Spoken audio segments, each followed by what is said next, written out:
Halo semuanya, perkenalkan nama aku Suci Rahmayanti. Di sini aku akan menjelaskan terkait dengan apa sih pengaruh neokolonialisme dalam sistem politik negara berkembang. Berikut penjelasannya. Apa sih yang dimaksud dengan neokolonialisme? Jadi, neokolonialisme adalah bentuk penjajahan baru setelah suatu negara merdeka dan berkembang melalui perluasan pengaruh politik oleh sebuah kekuasaan besar atas negara lain yang baru merdeka yang tidak sekedar mengabaikan pekerjaan fisik. Pengaruh atau pengawasan yang tidak pasif secara terapan oleh negara-negara maju terhadap negara-negara berkembang, baik melalui sarana ekonomi, politik, sosial, budaya, maupun militer. Neokolonialisme berwujud pada keterpengaruhan yang sangat kuat, bahkan ketergantungan suatu bangsa lain untuk melakukan berbagai hal terhadap apapun yang diinginkan oleh bangsa itu sendiri. Dalam keadaan seperti ini, maka kedaulatan bangsa bisa seutuhnya untuk menentukan kebijakannya sendiri. Orang pertama yang mendeskripsikan neokolonialisme adalah Kwame Nkrumah, yaitu Presiden Ghana pada abad ke-20. Kwame Nkrumah menggunakan istilah ini untuk menggambarkan fenomena tersebut sebagai perkembangan baru yang berbeda dari kolonialisme tradisional. Dalam konteks politik, neokolonialisme adalah keadaan di mana suatu kondisi negara berkembang kehilangan otonomi atau tujuan politiknya karena adanya tekanan eksternal atau pengaruh dari negara-negara maju.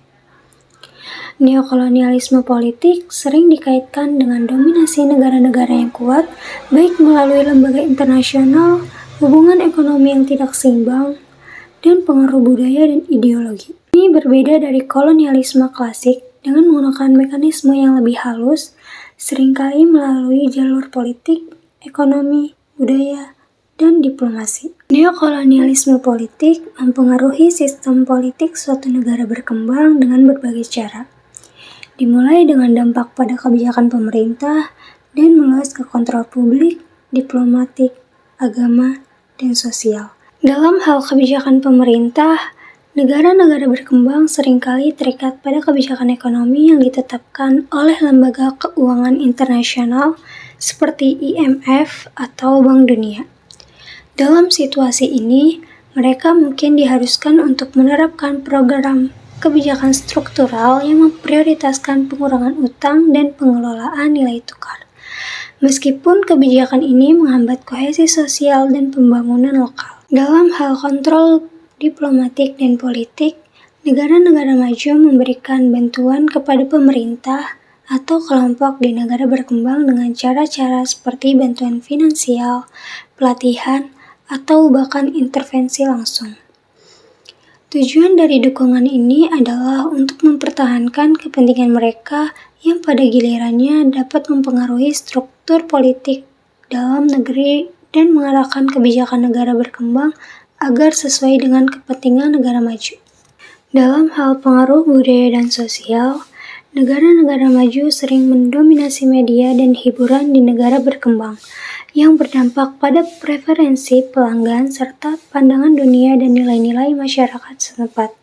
Misalnya, penyebaran budaya populer dari negara maju dapat mempengaruhi politik sosial dan politik serta aspirasi politik generasi muda. Dalam hal ketergantungan teknologi dan pengetahuan, negara-negara berkembang sering bergantung pada teknologi yang disediakan oleh negara maju untuk berbagai kebutuhan mereka, seperti industri, militer, dan administrasi. Hal ini menyebabkan hubungan yang tidak seimbang, di mana negara berkembang harus mengikuti standar dan kebijakan yang ditetapkan oleh negara maju atau perusahaan teknologi besar. Seringkali negara-negara besar melakukan intervensi militer di negara-negara berkembang dengan alasan kepentingan geopolitik dan militer. Intervensi ini biasanya disebut sebagai upaya menjaga keamanan atau stabilitas regional, tetapi sebenarnya bertujuan untuk melindungi strategi kepentingan seperti penguasaan sumber daya alam yang melimpah atau pengendalian wilayah yang dianggap penting secara geografis. Di sini ada contoh neokolonialisme politik di Afrika Inggris. Neokolonialisme politik ini ditandai dengan keterlibatan negara-negara barat, terutama Inggris. Dalam urusan politik, negara-negara bekas koloninya yang secara formal telah merdeka tetapi masih berada di bawah pengaruh bekas penjajahnya. Pengaruh ini dapat dilihat dalam berbagai bentuk, mulai mendukung rezim politik tertentu yang dianggap menguntungkan kepentingan Barat hingga campur tangan langsung dalam konflik internal negara-negara tersebut melalui diplomatik, militer, atau ekonomi. Inggris dan sekutunya sering mendukung pemerintahan yang pro-kapitalis dan anti-komunis. Rezim-rezim ini sering memanfaatkan kepentingan Barat dan mengabaikan aspirasi rakyatnya. Rezim yang bergantung pada dukungan Barat memperhatikan kepentingan luar daripada kepentingan nasional, yang menyebabkan ketidakpuasan publik dan masalah politik. Sekian dari saya, kurang lebihnya mohon maaf, sampai jumpa.